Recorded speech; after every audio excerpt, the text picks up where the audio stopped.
Meus irmãos, vamos abrir agora a palavra do Senhor no livro dos Juízes, capítulo 4, para fazermos a leitura do versículo 12 até o versículo 16. Juízes, capítulo 4, do verso 12 até o verso 16. Essa é a cena da história do ciclo de Baraque em que o Senhor Deus concede vitória ao seu povo. Os irmãos acompanhem a leitura da palavra do Senhor, que nos diz assim: Anunciaram a Císera que Baraque, filho de Abinoão, tinha subido ao monte Tabor. Císera convocou todos os seus carros, 900 carros de ferro, e todo o povo que estava com ele, de Harosete e Ragoim, para o ribeiro Quizon. Então disse Débora a Baraque: Dispõe-te, porque este é o dia em que o Senhor entregou a Císera nas tuas mãos. Porventura o Senhor não saiu adiante de ti? Baraque, pois, desceu do monte Tabor, e 10.000 homens após ele. E o Senhor derrotou a Císera e todos os seus carros, e a todo o seu exército a fio de espada, diante de Baraque. E Císera saltou do carro e fugiu a pé. Mas Baraque perseguiu os carros e os exércitos até Harosete Ragoim, e todo o exército de Císera caiu a fio de espada, sem escapar nem sequer um. Irmãos, desde que eu comecei a expor o capítulo 4 do livro dos Juízes, eu tenho dito aos irmãos que um dos propósitos básicos deste capítulo 4 é demonstrar uma verdade que é anunciada em Juízes capítulo 2, versículo 19, que é um dos versos que eu reputo como dos mais importantes para entendermos a história do livro dos Juízes. E o que é dito em Juízes 2,19, no capítulo 4, é aplicado de maneira especial à liderança masculina no meio do povo de Deus, a liderança masculina em Israel. Juízes 2,19 diz o seguinte: eu tenho começado todos os sermões neste capítulo praticamente lendo este verso de Juízes 2,19. O texto diz assim: Sucedia, porém, que falecendo o juiz, reincindiam e se tornavam piores do que seus pais, seguindo após outros deuses, servindo-os e adorando-os eles. Nada deixavam das suas obras, nem da obstinação dos seus caminhos. Então esse texto, como eu disse, básico para a interpretação de todo o livro, nos diz que à medida que o tempo ia passando e que não havia genuíno arrependimento por parte de Israel, a geração seguinte, além de não abandonar os pecados da geração anterior, nada deixavam de suas obras, nem da obstinação dos seus caminhos, em cada vez em que reincindiam, se tornavam piores do que seus pais. E como eu disse aqui no capítulo 4, essa verdade de que a geração seguinte se tornava ainda pior é aplicada de maneira especial à liderança masculina do povo de Deus. O que lemos no capítulo 4 é uma espécie de início de um declínio franco da liderança dos homens em Israel. O que começou negativo com o juiz Eude, com Otiniel encontramos uma espécie de padrão, como os juízes deveriam se portar. Mas a partir de Eude, as coisas começam a degringolar, começam a se tornar ruins. Mas a partir de Baraque, deste capítulo 4, que tem como figura primordial Baraque, mas também Éber, que eu tratarei mais especificamente na próxima semana, a liderança vai se tornando ainda pior. Aqui no capítulo 4, este declínio é manifesto no abandono por parte dos homens das suas responsabilidades. Eles não fazem aquilo que deveriam fazer. E o resultado é que mulheres como Débora e Jael, as duas personagens principais deste ciclo de Baraque, do capítulo 4 e do capítulo 5, porque os homens negligenciam suas responsabilidades e tarefas, Débora e Jael tomam essas tarefas em suas próprias mãos. O que encontramos aqui, eu conversei depois com o reverendo Gustavo sobre esse texto, o que encontramos no livro dos Juízes é uma espécie de explicação daquilo que o apóstolo Paulo diz em Romanos 1, de 18 a 32.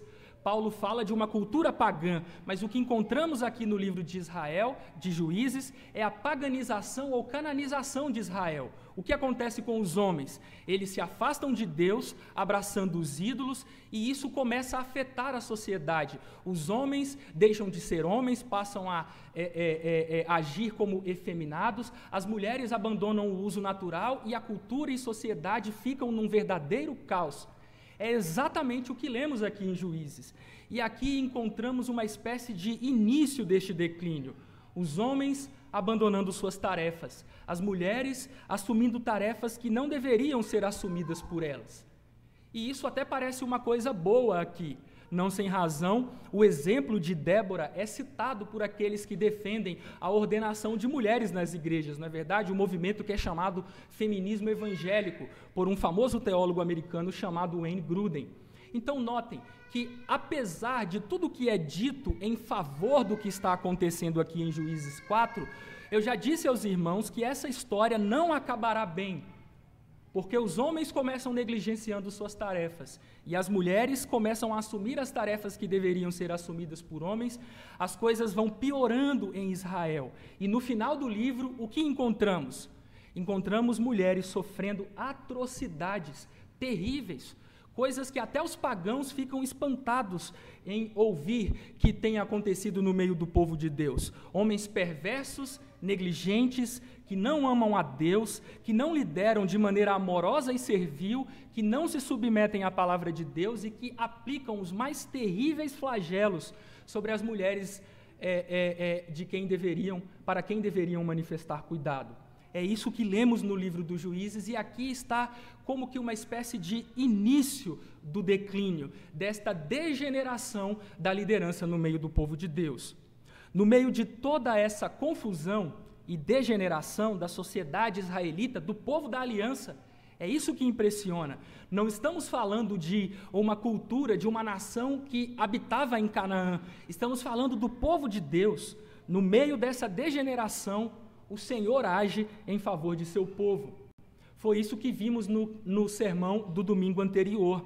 Nos versos 6 a 10, o Senhor Deus chama Baraque. Temos ali uma espécie de narrativa de chamamento, a semelhança da narrativa do chamado de Moisés, do chamado de Jeremias. O Senhor chama Baraque, e apesar da hesitação de Baraque, esta hesitação haverá de lhe custar uma honra, a honra de eliminar o mais terrível opressor do povo de Deus, que era Sísera. Mas apesar dessa hesitação de Baraque quando chamado, o Senhor lhe prometeu vitória sobre as tropas cananitas. Os versos 6 a 10, essa narrativa de chamado que lemos e explicamos na semana passada, ele é basicamente dividido em duas partes e funciona como uma espécie de roteiro, de diretriz para as duas cenas seguintes. Então lembrem-se, lá em Juízes 4, de 6 a 10, Débora profere duas profecias, dois oráculos. O primeiro é um oráculo de livramento, nos versos 6 e 7, e esse oráculo se cumpre exatamente na cena que lemos, em Juízes 4, de 12 a 16. O segundo oráculo de Débora, proferido no versículo 9, do qual eu falei semana passada, é desenvolvido na cena seguinte, do versículo 17 até o versículo 24. Mas isso ficará para a semana que vem. Falemos hoje sobre o cumprimento deste primeiro oráculo de Débora, do livramento concedido por Deus ao seu povo. E nesta cena, que vai do versículo 12 até o versículo 16, e que descreve o cumprimento da primeira profecia de Débora, nós aprendemos o seguinte: aprendemos que o Senhor vai adiante de seu povo, ordenando os eventos, reafirmando sua palavra e derrotando seus adversários. Deus vai adiante de nós, e ao ir à nossa frente, liderando as suas batalhas, as suas hostes, o Senhor ordena os eventos, conduz os eventos com sabedoria, reafirma sua palavra, assegura o seu servo de que sua palavra é verdadeira e derrota os seus adversários. Vejamos cada um desses aspectos. O primeiro deles, o Senhor vai adiante de seu povo, ordenando os eventos. Vejam, irmãos, os versos 12 e 13 de Juízes 4 parecem descrever uma cena natural, cotidiana. Qualquer pessoa acostumada com a lida militar, com o dia a dia militar, acharia essa cena corriqueira, comum. Porque nós lemos acerca de um general que, ouvindo a respeito de tropas que sobem ao Monte Tabor, toma uma decisão. E essa decisão é uma estratégia acertada e vantajosa do ponto de vista militar. Portanto, não parece ter nada de sobrenatural acontecendo aqui. É uma cena comum do dia a dia. Mas, a partir do primeiro oráculo proferido por Débora, nos versículos 6 e 7, sabemos que é o Senhor quem está no controle absoluto de toda a situação, inclusive desta situação comum. É Deus quem está, de maneira sábia e poderosa, ordenando por sua providência secreta, sábia, poderosa e boa. É Deus quem está ordenando todos estes eventos. Vejamos com mais detalhes estes versos. O verso 12 começa dizendo que Sísera obteve informações acerca dos movimentos militares de Baraque. Algumas pessoas acreditam que foi Éber, o que é citado no versículo 11 e depois no versículo 17, o responsável por ceder essas informações, por fornecer essas informações. E isso por quê? Porque ele habitava na cidade de Baraque, em que Baraque morava, exatamente na cidade em que Baraque reuniu suas tropas. Éber morava ali muito perto. Se isso for verdade, essa história ficará muito interessante a partir do versículo 17, porque Sísera se esconde na tenda da mulher de Éber. Mas isso vai ficar para a semana que vem. O ponto fundamental aqui é que Sísera, de alguma forma, eu acredito que por Éber, ouviu dizer que Baraque reuniu suas tropas no Monte Tabor. E o que Sísera pensou? Sísera enxergou nesta situação uma oportunidade singular para impor uma derrota vexatória sobre as tropas de Israel. Como eu disse no sermão anterior para os irmãos, o Monte Tabor, o lugar para o qual Baraque se dirigiu após reunir suas tropas, por causa de sua semelhança com uma tigela emborcada. Já viu uma tigela emborcada? Certamente os irmãos já viram isso. Procurem uma imagem depois no Google, Monte Tabor. Vocês vão ver como era este monte. Por causa desta condição geográfica do Monte Tabor, ali era um local muito apropriado para Sísera cercar com os seus carros e suas tropas gigantescas, o seu exército, que é descrito como uma multidão barulhenta, no versículo 7, era um local perfeito para Sísera encurralar as tropas de Israel. E se porventura Israel descesse antes, Israel iria para uma região que é conhecida como Vale de Jezreel ou Vale de Megido, porque os irmãos certamente estão saturados com as ideias dos movimentos dispensacionalistas de nossa época. É o chamado Vale de Megido, uma planície gigantesca, e numa planície, certamente Sísera levaria vantagem. Por quê? Porque ele tinha 900 carros. Portanto, Sísera viu naquela ocasião uma oportunidade perfeita de destruir e subjugar o povo de Deus. Tanto é que ele leva força total. Certamente os militares, o presbítero Daniel sabe disso melhor do que eu, mas eu não julgo muito prudente você levar todos os seus carros e todos os seus soldados para uma batalha. E foi exatamente isso que Sísera fez, porque estava tudo aparentemente conspirando para auxiliá-lo. Era uma situação vantajosa para Sísera e seus carros.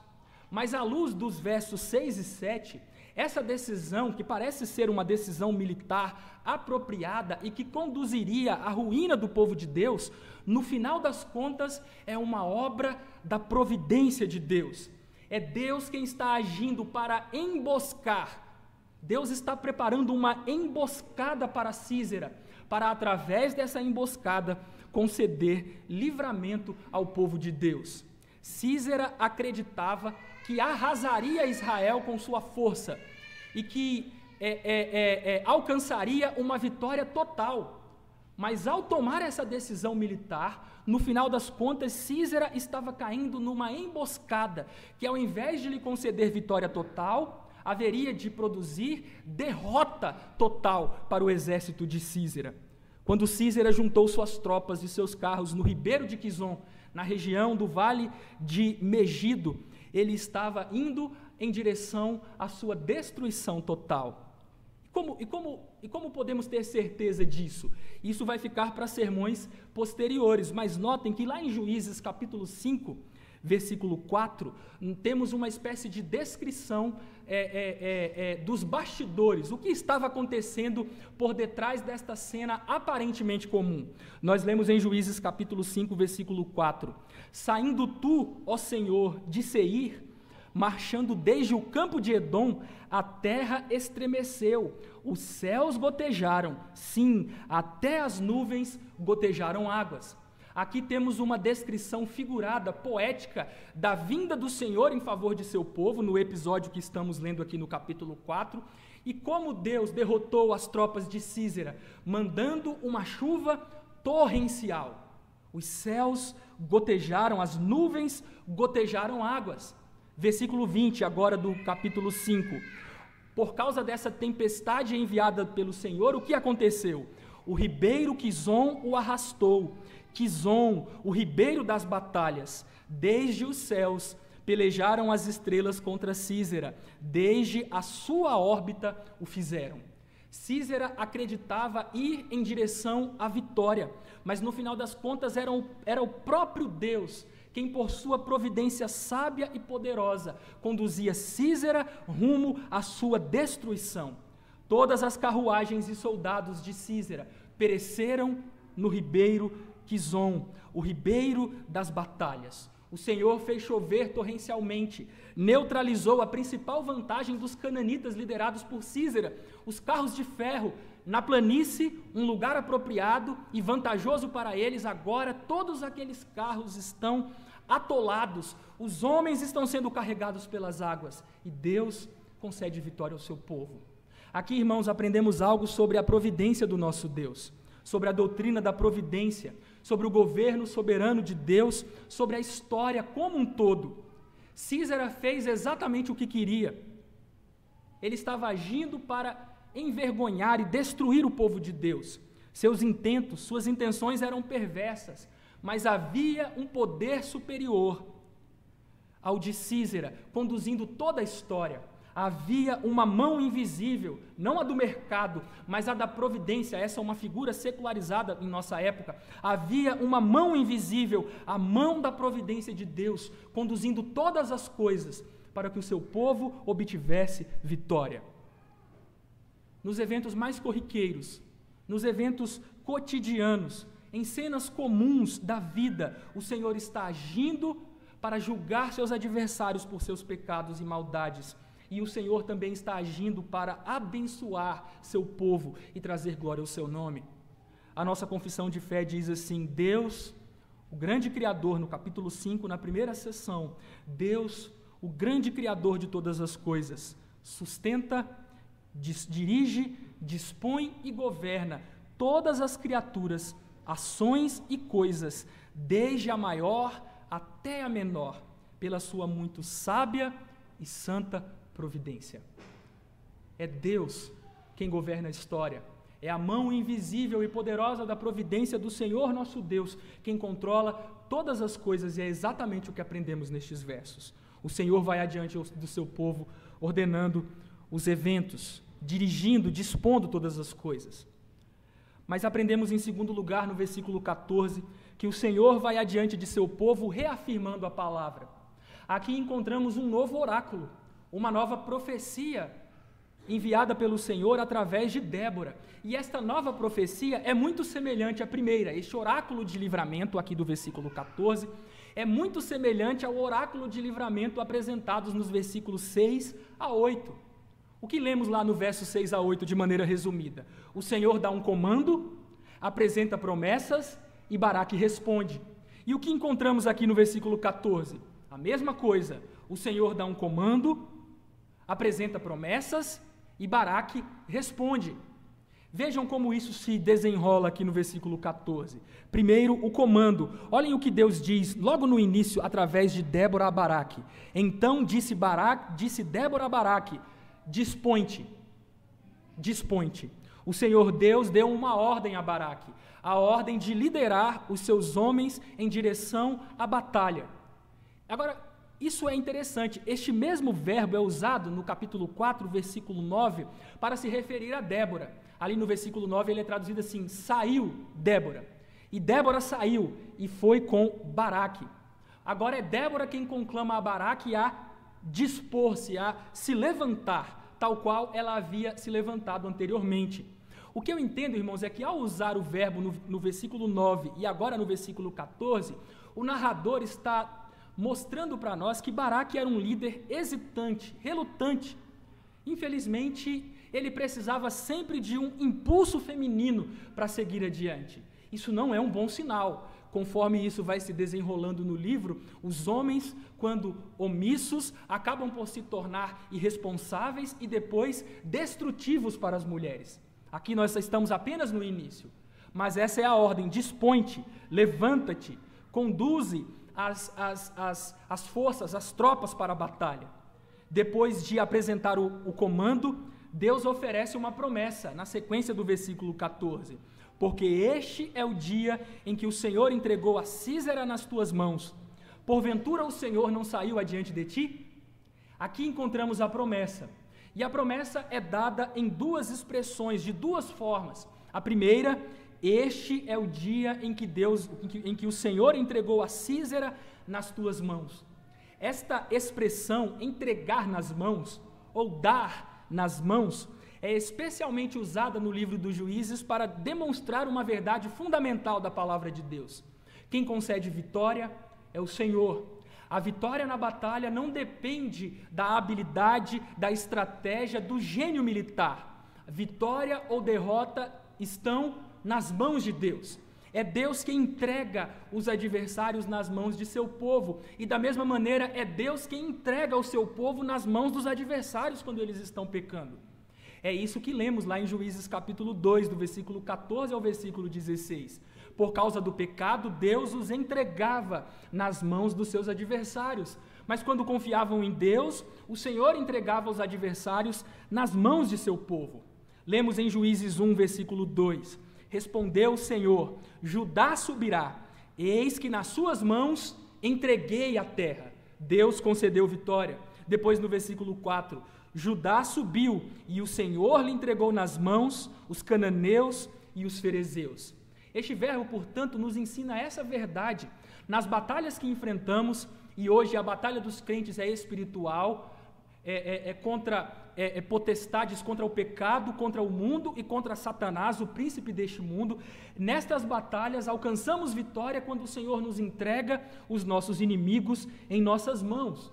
Mas o que é mais interessante aqui é que o verbo entregar é usado numa forma que comumente comunica ações que aconteceram no passado, ações que já aconteceram. Mas eu não sei se os irmãos notaram, a batalha ainda não começou. Portanto, um verbo usado para descrever tempo passado está, no final das contas, descrevendo uma ação futura. O que significa isso? Isso é chamado, em algumas ocasiões, de uso proléptico do verbo, ou perfeito profético. O que significa isso? É que uma ação futura é tão certa que ela vai acontecer, que ela é descrita como se já tivesse acontecido. Em 2015, o clube para o qual eu torço contratou um executivo de futebol, e ele contratou muita gente naquela época, e a torcida do meu clube criou uma espécie de meme. Era esse dirigente com o dedo apontado e com uma frase no meme: eu vou, te contratei. Não era eu vou te contratar, era tão certo que ele iria contratar jogadores que eles colocaram no meme: eu vou, te contratei. Essa é a ideia aqui. É tão certo que o Senhor vai entregar nas mãos de seu povo seus adversários, que isso pode ser declarado, descrito como um evento já acontecido.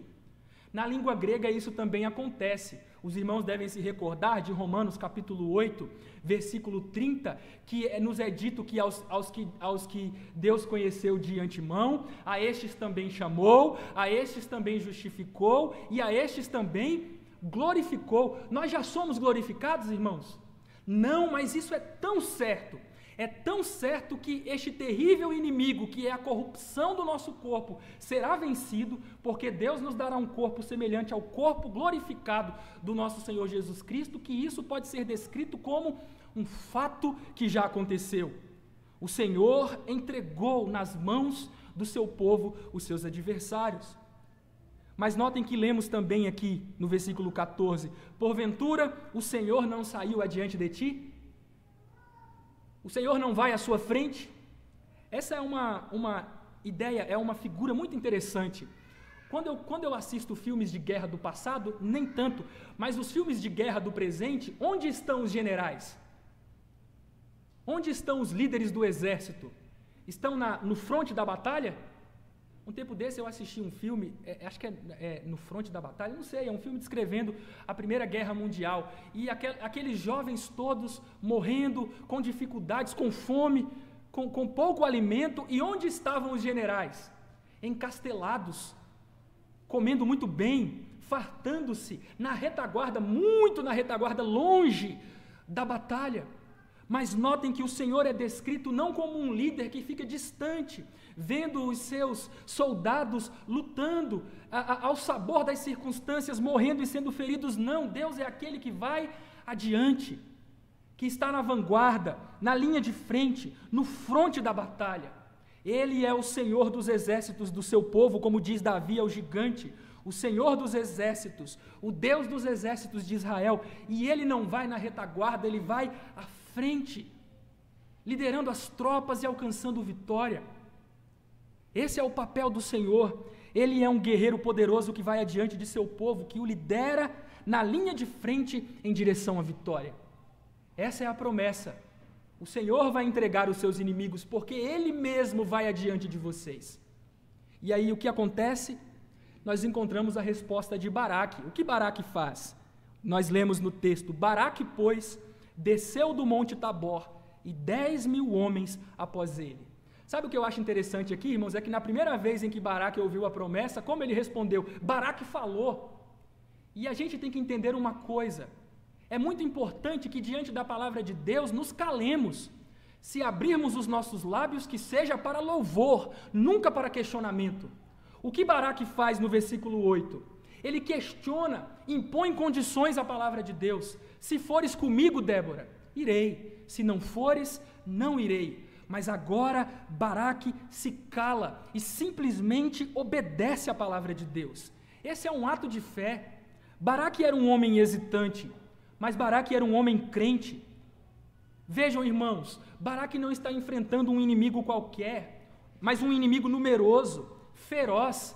O inimigo era tão numeroso que uma expressão é utilizada no versículo 7 para descrever as tropas de Baraque, é a expressão Ramon. Eu estava estudando e me lembrei dos irmãos aqui que tem nome Ramon, mas essa expressão em hebraico significa uma multidão que provoca barulho.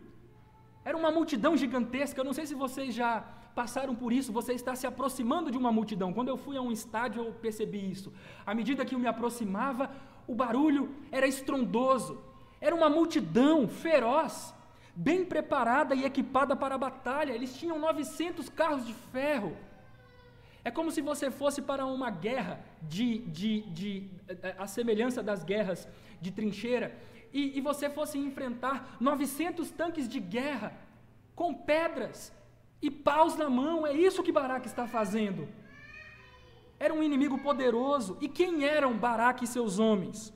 Homens sem treinamento militar, escravizados durante 20 anos e desequipados, porque como lemos lá em Juízes capítulo 5, versículo 8, vejam o que Débora diz de Israel, em Juízes 5, 8, e que é o intento de todo governo tirano, desarmar a população. Eu sei que esse é um tema polêmico, mas nas Escrituras, nunca o desarmamento é visto como uma coisa boa, quando parte de uma autoridade. Se um indivíduo não quer possuir armamento, isso é uma responsabilidade dele. Mas quando um governo se levanta para desarmar a população, isso é uma evidência de tirania. E foi exatamente o que Baraque do que Jabim e Sísera fizeram. Olhem o que Débora diz em Juízes 5:8. Não se via escudo nem lança entre 40.000 em Israel. Um povo desarmado. Um povo desarmado. A mesma coisa aconteceu no período de Saul, em 1 Samuel 13, de 19 a 23. Para subjugar, para humilhar, para vexar Israel, o que os filisteus fizeram? Tomaram todas as suas armas. No dia da batalha, apenas Saul e Jonatas tinham lança. Mas e agora?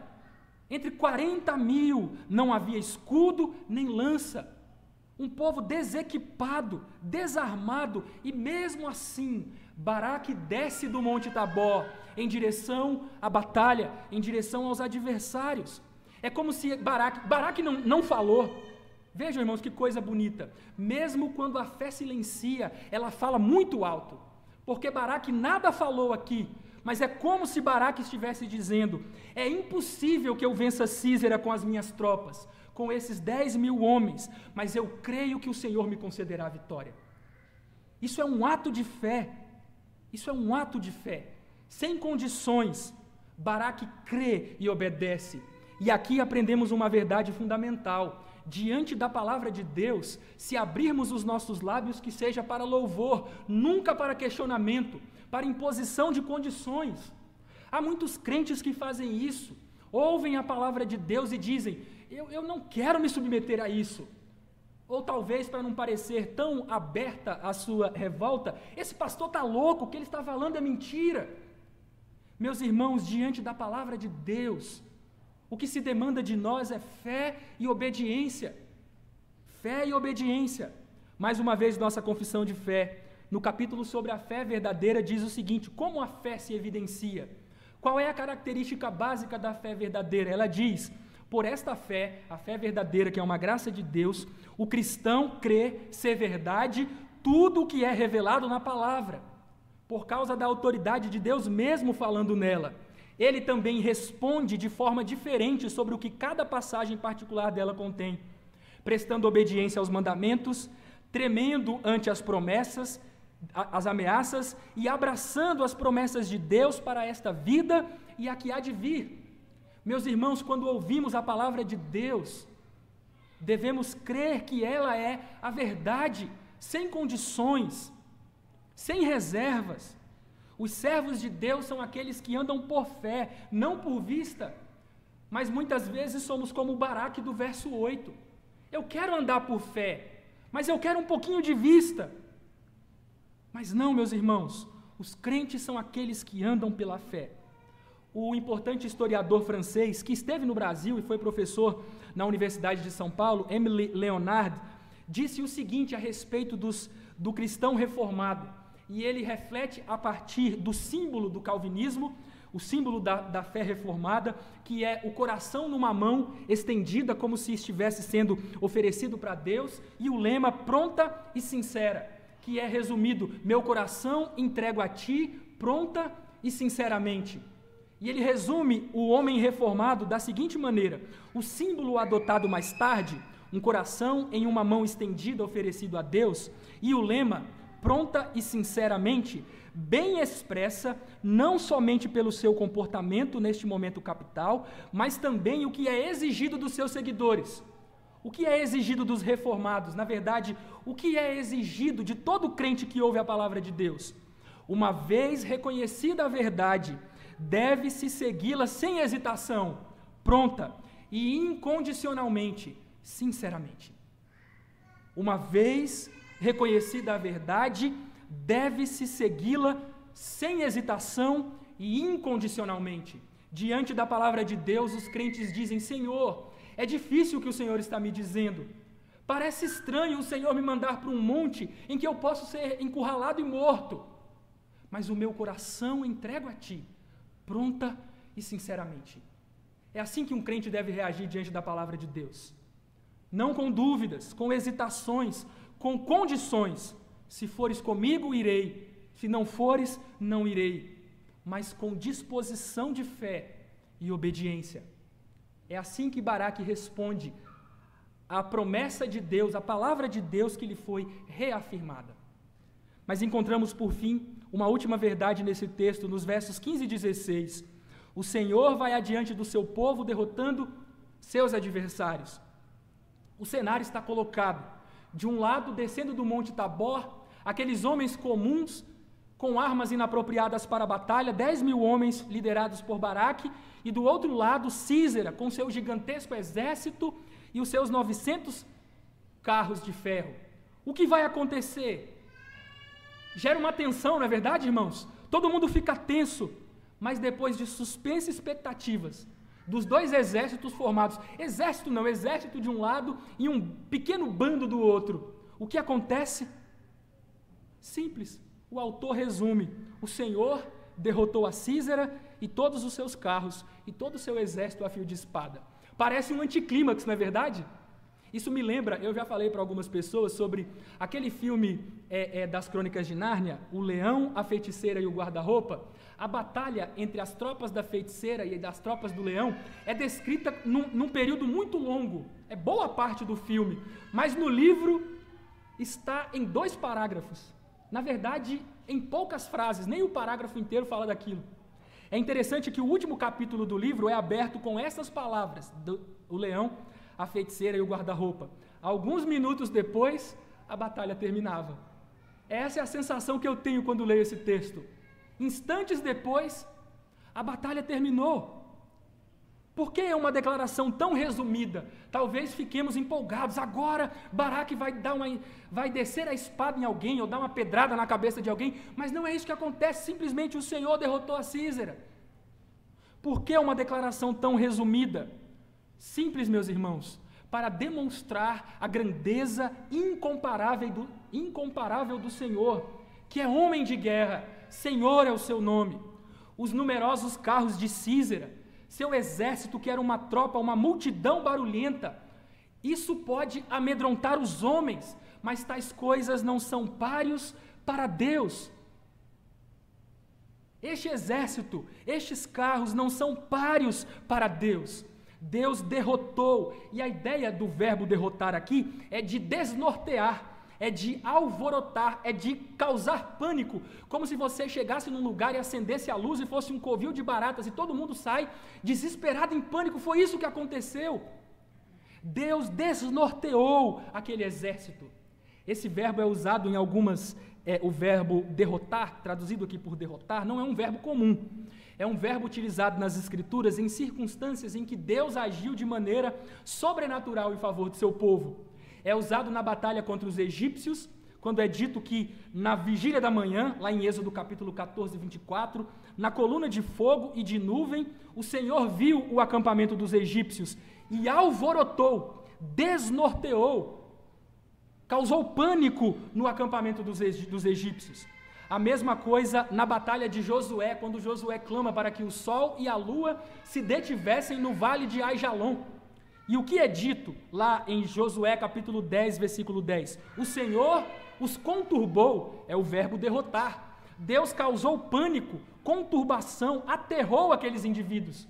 E depois, num outro texto, em 1 Samuel capítulo 7, versículo 10, numa situação completamente inusitada, enquanto Samuel oferecia um sacrifício a Deus, um holocausto, os filisteus chegaram à peleja para Israel. O povo estava adorando, vão morrer, porque estão em adoração, mas o que acontece? Trovejou o Senhor aquele dia com grande estampido sobre os filisteus, e os aterrou de tal modo, e o verbo aterrar aqui é o verbo derrotar, que foram derrotados diante dos filhos de Israel. Aqui em 1 Samuel 7,10, o verbo que é traduzido por derrotar não é o mesmo de Juízes 4, mas sim o verbo aterrar. Em outras palavras, Deus não apenas derrotou os cananitas liderados por Císera, Deus os desbaratou, Deus os desnorteou, Deus os envergonhou, deixou-os desesperados.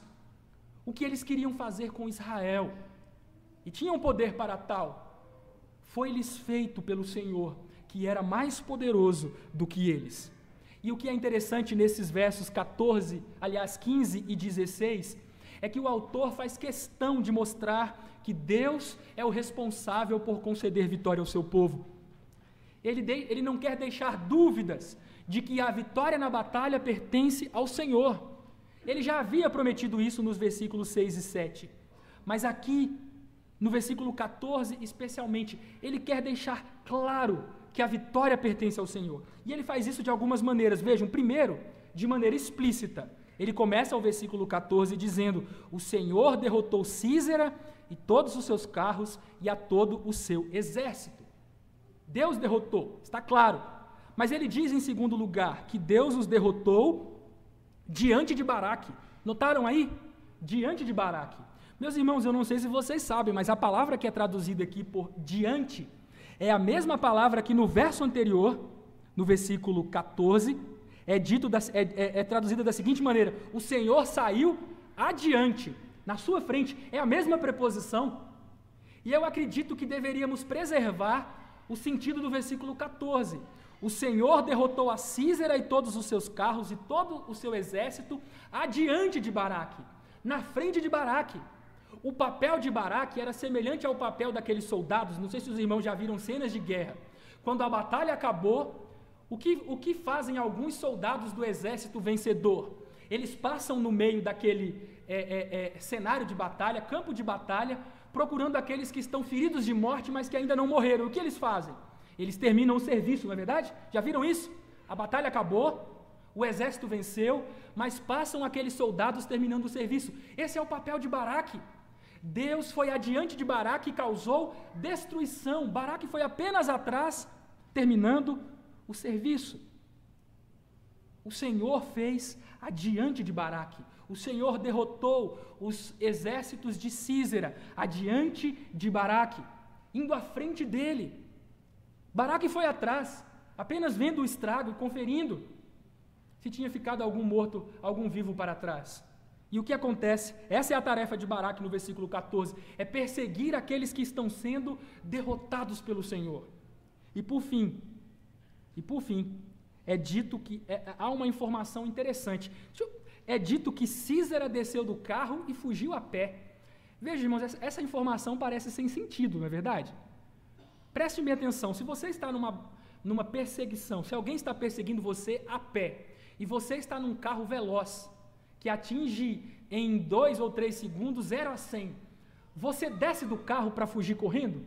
Ou foge no carro veloz? Eu acho que a gente fugiria no carro, né? Se soubéssemos dirigir. Mas o que Císera faz? Císera salta do carro. Por quê, irmãos? Por quê?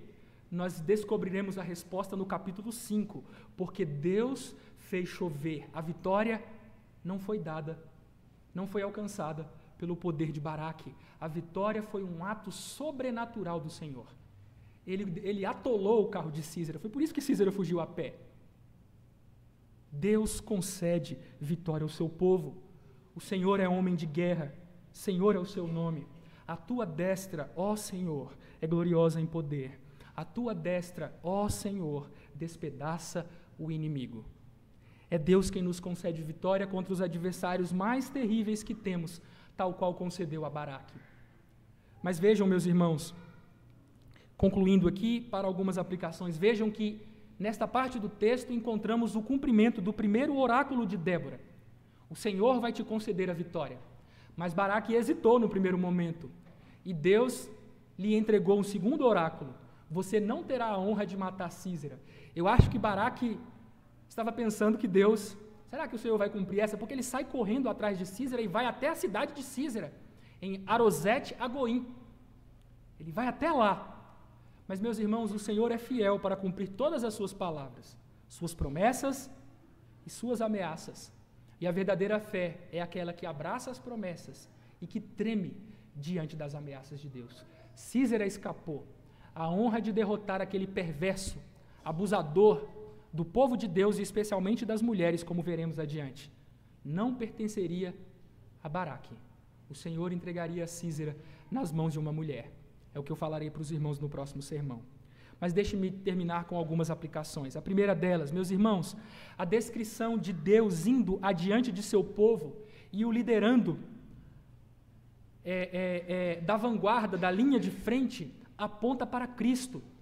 Jesus é descrito também como um general, montado num cavalo branco, que se chama fiel e verdadeiro, conduzindo as suas hostes em direção à vitória, pela espada que sai de sua boca, o evangelho que conquista todas as nações da terra.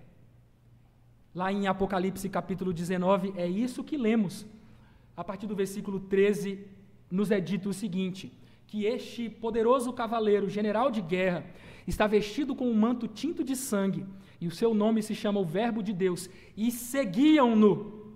As tropas não vão à frente e o líder atrás, o líder vai adiante, e seguiam-no os exércitos que há no céu, montando cavalos brancos, com vestiduras de linho finíssimo, branco e puro.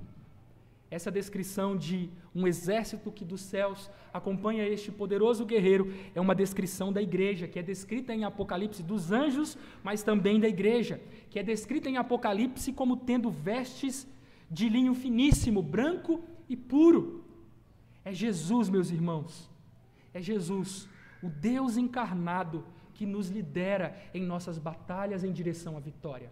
É possível um bando de gente fraca, de fé tão hesitante quanto a de Baraque, conquistar as nações pela proclamação do Evangelho? É possível isso pelas forças humanas? Não, meus irmãos. Mas adiante de nós vai aquele que segue para vencer, que cavalga como vencedor. Adiante de nós vai aquele que é poderoso nas batalhas. Homem de guerra é o seu nome, o nosso Senhor Jesus Cristo.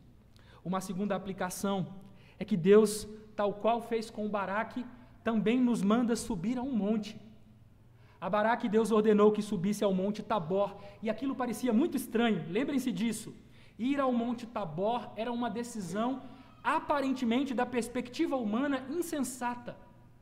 E o monte para o qual Deus convoca os seus filhos hoje, também parece um monte de insensatez, porque o monte para o qual Deus chama o seu povo hoje e no decorrer da história é o monte do Calvário, o monte da crucificação. E este monte que revela a sabedoria de Deus para o mundo é loucura. Este monte que revela a força de Deus, essa mensagem bendita que nos foi anunciada no monte do Calvário, que revela a força e o poder de Deus para o mundo é fraqueza. Mas ainda hoje, o Senhor nos chama a este monte, o nosso Tabor. O Tabor dos crentes é o Calvário, para ali encontrarmos a salvação e recebermos forças para enfrentarmos os nossos adversários. Meu caro, Deus o chama hoje para subir ao monte do Calvário e ali encontrar o único caminho pelo qual podemos ser salvos, o caminho da cruz. E uma última aplicação. A vitória que os crentes alcançam é a vitória pela fé na palavra de Deus. Os adversários de Baraque eram poderosos, 900 carros de ferro e uma multidão, liderada por um general experiente, Císera. Os nossos adversários são ainda mais terríveis e poderosos. O nosso adversário está exteriormente, o mundo é exterior, o mundo e Satanás, um poderoso general de batalha, mas nós também temos um inimigo interno, o nosso pecado, e apenas pela fé na palavra e no Filho de Deus é que podemos vencer nossos adversários. A palavra de Deus nos diz, porque este é o amor de Deus, que guardemos os seus mandamentos. Ora, os seus mandamentos não são penosos. E por que não é penoso se submeter à palavra de Deus em amor? Porque todo o que é nascido de Deus vence o mundo, e esta é a vitória que vence o mundo, a nossa fé. É pela fé que os crentes vencem o mundo, é pela fé que os crentes guardam os mandamentos de Deus com amor, é pela fé que os crentes olham para a palavra de Deus e não a consideram penosa. Mas a verdade, esta é a vitória que vence o mundo, a nossa fé. Quem é o que vence o mundo, senão aquele que crê ser Jesus, o Filho de Deus? Isso é o que se encontra em 1 João, capítulo 5, do versículo 3 ao versículo 5. Que Deus nos dê graça e, pela fé, nos conceda a vitória. Vamos ficar em pé, meus irmãos?